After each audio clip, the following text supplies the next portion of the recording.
Bonjour et bienvenue dans cet atelier lecture virale numéro 11. Le soleil brille, les oiseaux chantent dans les bois, c'est magnifique. Après cette semaine de pluie, la nature est en pleine forme et on annonce du beau. Donc le temps va se remettre, c'est magnifique, c'est exactement ce qu'il me faut pour vous lire la suite des enfants de Napoléon. Chapitre 6. Incognito. Ils ont ensuite disparu, loin de notre vue. Ferdinand venait de terminer le récit des événements de la veille et de ce qu'il avait vu à l'aube avec patience.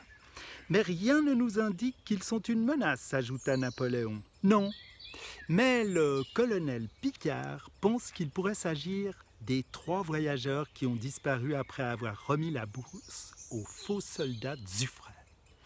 Avec les fusils volés, il trouve que ça fait beaucoup de... comment diriez-vous?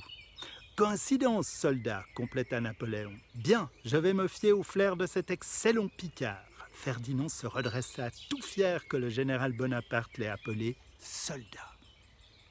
Patience le regardait amusé, mais cette fois-ci, c'était elle l'héroïne du jour, ce que son ami avait d'ailleurs loyalement bien précisé à Napoléon, qu'il avait félicité pour son don d'observation. Les enfants avaient rejoint Bourg-Saint-Pierre au pas de course, par des sentiers secondaires, afin de ne pas être ralentis par l'armée des soldats, des mulets, de chevaux et les transporteurs d'artillerie qui serpentaient dans la montagne. Le temps était beau et stable, idéal pour observer le paysage. Cependant, ils n'avaient rien remarqué de suspect. Ils étaient debout devant le premier consul qui se restaurait avec ce que Catherine lui avait cuisiné.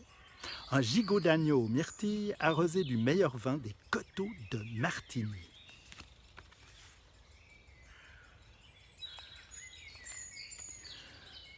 Le grand homme était simplement coiffé d'un chapeau bicorne gris sans décoration. Il avait enfilé une chemise et un pantalon de simple soldat, passé un par-dessus gris et chaussé de hautes bottes de cavalerie.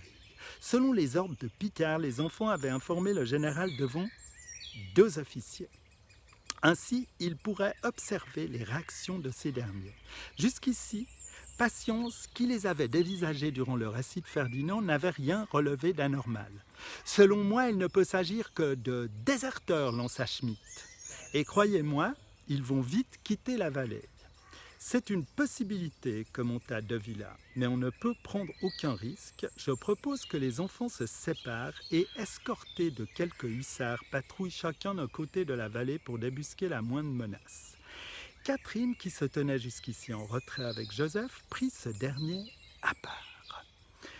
On ne nous demande toujours pas notre avis, ce sont nos enfants et les Français en disposent comme si c'était des pupilles de la République. Ah, quel temps troublé nous vivons. J'en viens à regretter l'ancien valet. Tout semblait immuable avant que ces révolutions ne viennent tout chambouler. Tu souhaites le retour des seigneurs du haut, rétorqua Joseph, et de leurs baillis qui nous saignaient quand ce n'étaient pas nos enfants qu'ils recrutaient dans leur régiment, afin qu'ils se battent pour les rois d'Europe. Tu as oublié ton cousin mort pour le roi d'Espagne. Catherine se tut et appuya son front contre l'épaule de Joseph, qui l'accueillit dans ses bras. Il se promit de veiller sur elle, quoi qu'il arrivât. J'ai une idée. Personne mieux que nos enfants eux-mêmes ne peut assurer leur sécurité.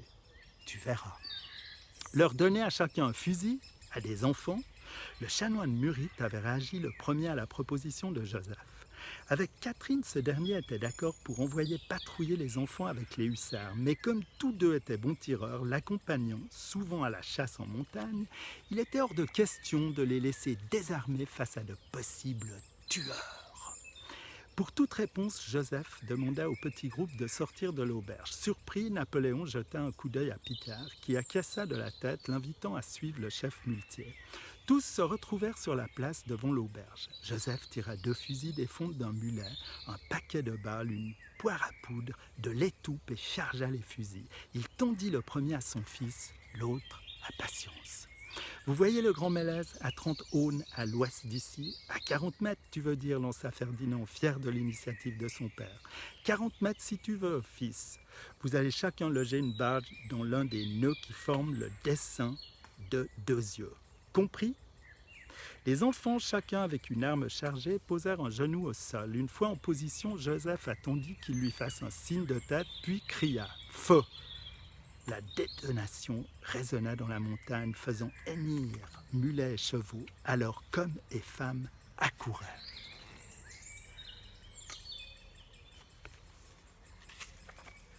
Napoléon s'avança vers la cible. Il constata que les balles avaient fracassé chacune un œil de l'arbre. Admiratif, il ordonna « Qu'on aille chercher 2 fusils légers Charleville à canon court dans mon bagage personnel et qu'on les offre à ces jeunes gens.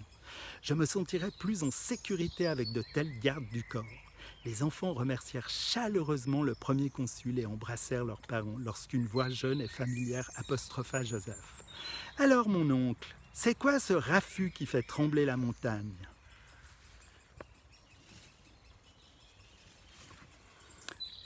Chapitre 7. L'embuscade. On m'a juste dit que je devais me rendre à Bourg-Saint-Pierre pour accompagner une personnalité importante, mais on ne m'avait pas révélé votre identité. Cependant, je vous ai reconnu tel que décrit par vos hommes. Vous pensez donc être en danger, entouré d'une telle armée? Napoléon n'était pas très à l'aise à dos de mulet. Cet animal réagissait comme un âne plutôt qu'un cheval, et lui qui d'habitude se montrait cavalier émérite et meneur d'hommes, se laissait à présent conduire par Nicolas d'Orsat, son guide qui venait de le questionner. Le cousin de Ferdinand n'avait pas 30 ans et était déjà considéré comme le meilleur guide de la vallée. Avec ses longs cheveux blonds s'échappant d'un vieux chapeau rond, il était une figure locale familière. Le préfet de Riva l'avait engagé car il était un chaud partisan de la nouvelle République helvétique et un admirateur du premier consul. Un homme de confiance et un guide expérimenté. Néanmoins, redoutant les discussions d'auberge et leurs confidences imprudentes, le préfet ne lui avait pas révélé le nom de l'important personnage français qu'il allait conduire au col. « Je suis tout le temps en danger, mon ami. Et ce voyage exposé en pleine montagne fait de moi une cible parfaite pour mes ennemis, répondit le général. À ce sujet, tirez-vous aussi sûrement que votre cousin et la jeune Patience? Nicolas, qui était arrivé juste à temps pour admirer le tir des enfants, avait été à la fois stupéfait et honoré de découvrir l'identité de son client.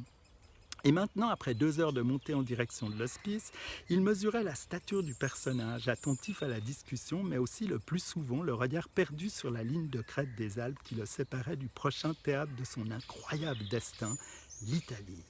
Oui, sans me vanter, il m'arrive de tirer un chamois à 100 mètres. Mais Ferdinand et son ami ne sont pas en reste, et à cette heure, ils veillent sur vous depuis les hauteurs. Juste derrière eux, les lieutenants De Villa et Schmitt suivaient avec les chanoines.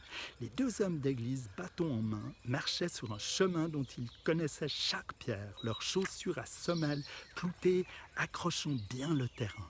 Schmitt sortit un drapeau valaisan des fentes de son cheval et l'attacha à l'amont de la selle.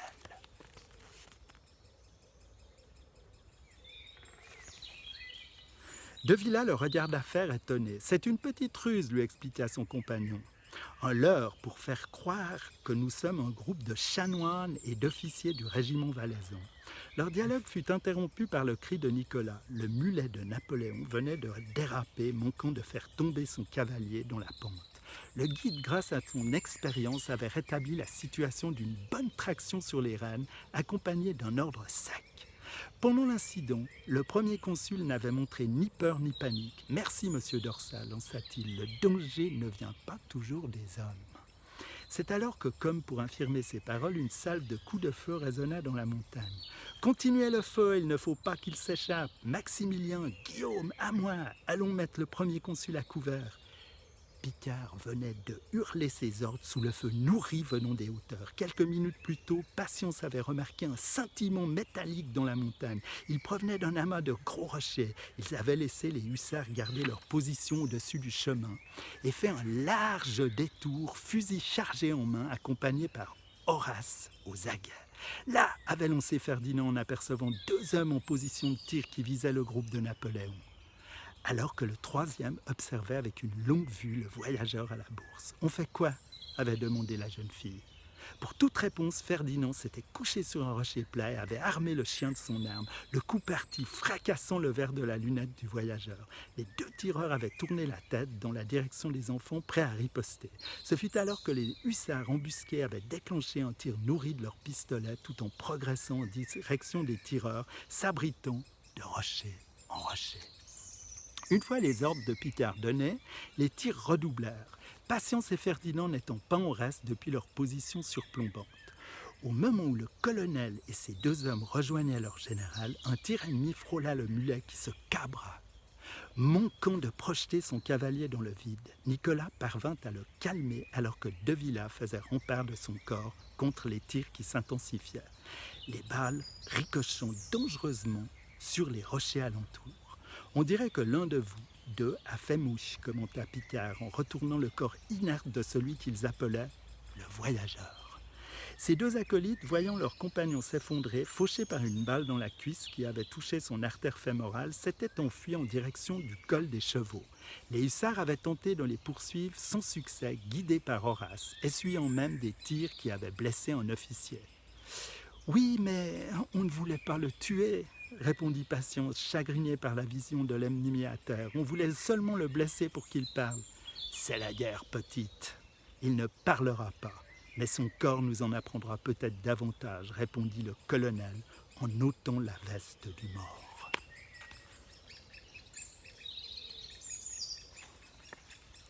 Et voilà, fin de cet atelier lecture virale numéro 11. À tout bientôt pour la lecture de la fin des enfants de Napoléon.